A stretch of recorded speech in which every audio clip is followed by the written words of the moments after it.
Welcome to Fractured Chaos. I found them together on my birthday. Not just together, entwined. His hands in her hair, her lipstick on his neck. And do you know what I did? I took a picture. I didn't scream. I didn't cry. I just documented the evidence. That's when they saw me, and that's when I smiled and said, "Don't stop on my account." Then I closed the door and left my own party. That was 3 months ago. You might think this is just another sad tale of betrayal, but trust me, what happened next changed all of us forever. Jake and I were together for 2 years. 2 years of inside jokes, lazy Sundays, and plans for the future.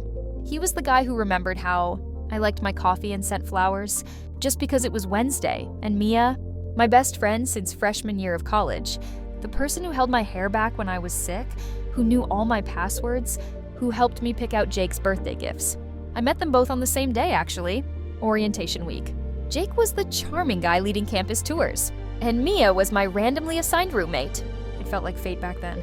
After I caught them, I went silent, completely off the grid. No calls, no texts, no social media. They both tried reaching me, hundreds of missed calls, desperate voicemails that I saved but never returned. "Kelly, please. It wasn't what it looked like," Jake pleaded in one. In another, Mia sobbed, "I need to explain. There's so much you don't know." But here's what they didn't realize. While they thought I had disappeared to lick my wounds, I was actually watching them. I created fake profiles to monitor their activities. I installed a tracking app on Mia's phone when she'd left it unattended at our last brunch together, weeks before I caught them. Call it paranoia or intuition, but something had felt off for months. And that's how I discovered it wasn't a one-time thing. The betrayal went back 7 months. 7 months of them sneaking around behind my back, while smiling to my face. Oh, and that picture I took? I sent it to myself, then deleted it from my phone. At least, that's what they thought when they grabbed my phone that night, and deleted all the evidence. But they never checked my cloud storage. What they also didn't know was that Jake had asked me to marry him the week before. I'd found the ring while looking for a charger in his desk. I said nothing, pretending to be surprised when the moment came, but the proposal never happened, because I caught them first. After 3 weeks of silence, I finally agreed to meet them. Separately, of course. I chose a crowded restaurant for Jake. Somewhere public where I could maintain control. "I'm sorry," he said the moment he sat down. His eyes were bloodshot, hair uncombed. It was the biggest mistake of my life. I nodded, taking a sip of my wine. "How long?" He hesitated. "It was just once, Kelly, the night of your birthday. We were both drunk and 7 months, I interrupted. February 18th was the first time, at her apartment while I was at my cousin's wedding." His face went pale. "How did you... Does it matter? You lied to me for over half a year. You looked me in the eyes every day and lied." Jake reached for my hand across the table. I let him take it. His palm was sweaty. "I'll do anything to fix this," he whispered. I smiled. Actually, that's exactly what I wanted to hear. Later that week, I met Mia at a park. She brought coffee and tears. "I've been in therapy," she blurted before even sitting down. "I know it doesn't change anything, but I'm trying to understand why I would hurt the person I care about most." "And what did you discover?" I asked calmly. "That I've always been jealous of you. Your confidence, your relationship, everything came so easily to you." I laughed then. Actually laughed. "Easy? You think my life was easy? While you were sleeping with my boyfriend, I was helping my mom through chemo treatments. I didn't tell either of you because I didn't want pity. But there I was, driving to the hospital every other morning before work, and there you two were, betraying me in my own bed." Her mascara ran down her cheeks. "I didn't know, Kelly. About your mom, I mean.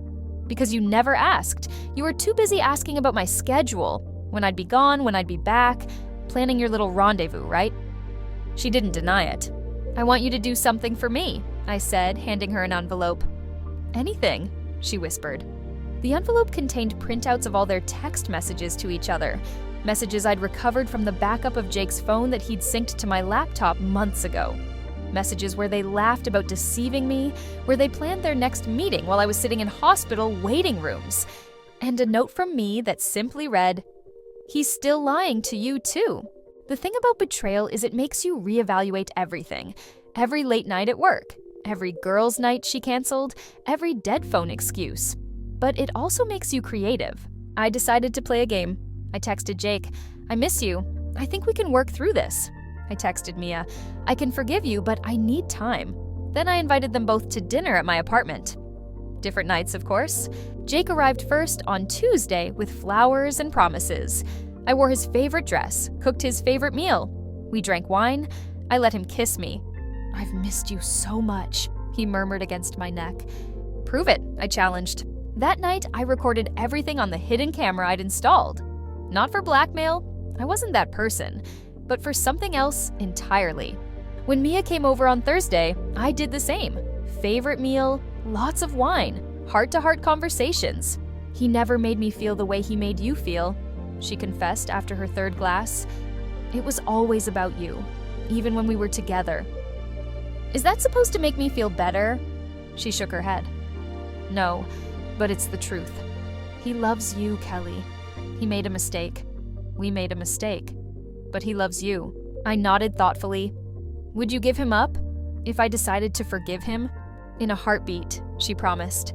Meanwhile, Jake had made similar promises about her. "She means nothing," he'd sworn. "It was just physical. What we have is real." The next day, I invited them both over. Together this time. They were shocked to see each other, of course. Before they could speak, I poured 3 glasses of wine and raised mine in a toast. "To honesty," I said.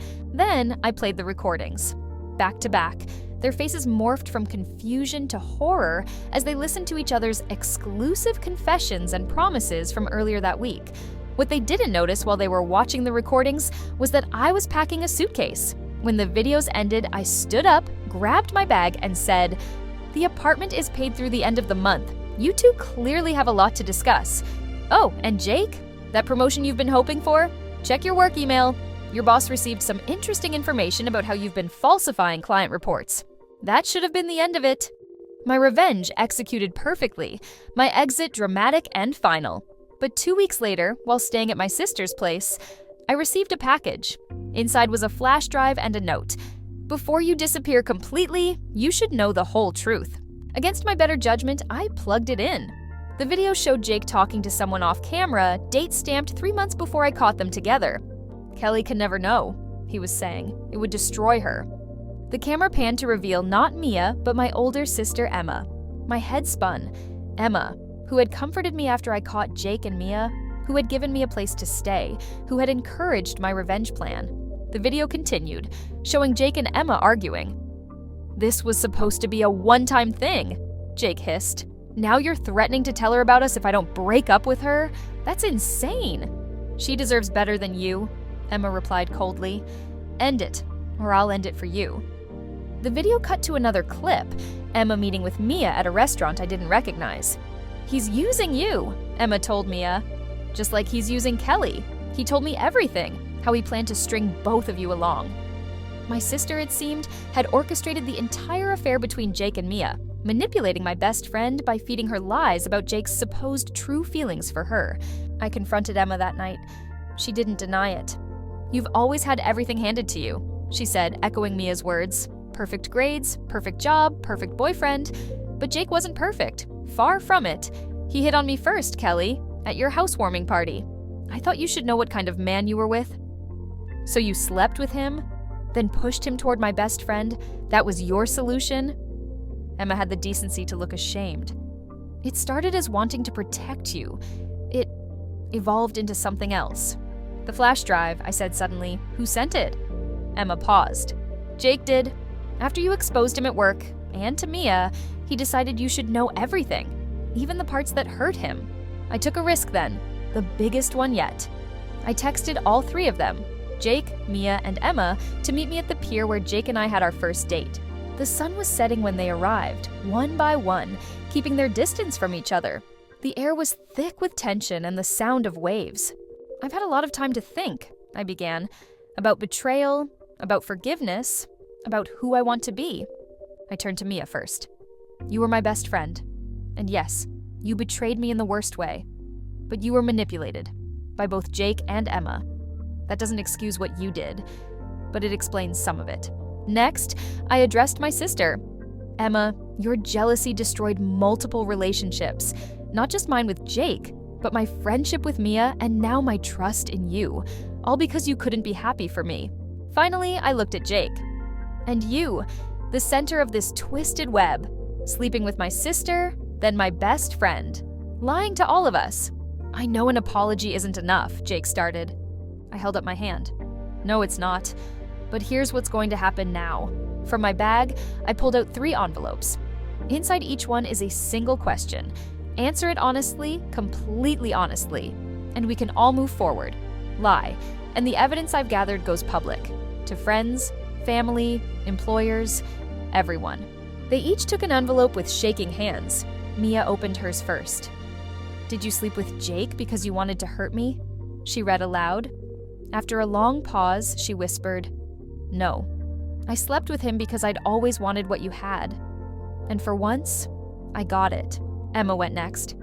Do you hate me? She looked up, tears in her eyes.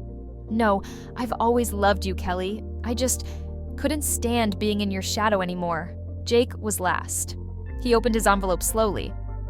Did you ever really love me? His voice cracked. Yes, more than I've ever loved anyone, which makes what I did even worse. The sun had fully set now, the pier illuminated only by distant lights. One final question, I said. This one's for all of you. What would you do if you were me, right now, in this moment? They looked at each other, then back at me. I'd never speak to any of us again, Mia said quietly. I'd make sure we all suffered the consequences, Emma added. Jake just shook his head. I don't know. I honestly don't know if forgiveness is even possible after all this. I nodded, taking in their answers. Then I did something none of them expected. I started laughing. Genuine, tearful laughter that echoed across the water. The most incredible part, I said between breaths, is that none of you know who Daniel is.